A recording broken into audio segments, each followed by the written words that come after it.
show the motion of the side mount escape. And this is hipping out. This is one of the things that you need to practice the most on the ground. One of the things we want to do is put my leg here so they can't gain mount. Putting the weight on my left, hipping out. Gaining space, hipping through. Pushing, not crossed over. Pushing is much better. In a street scenario, you're able to go into their eyes. In a MMA scenario, they're just cross-facing. But we're going to go to the eyes here. At the same time, this is staying here to create space.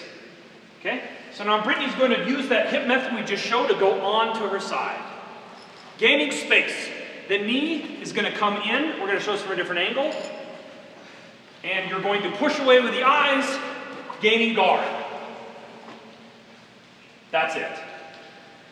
Then from here, we're going to use the method to get up to our feet on the escape from the ground video. We'll have that link below. Side mount escape from a different angle, not a place you want to be on the street. Again, leg crossed, leg pushing in to the thigh.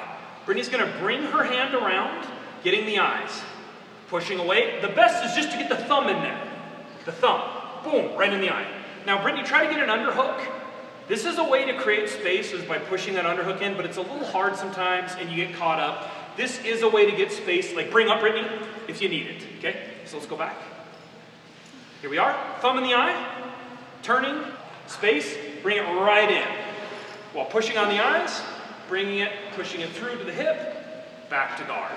Now remember, the opponent just took multiple pokes to the eye. If you see in UFC, a guy takes a poke to the eye, he stops for 10 minutes. Not the way it works on the street.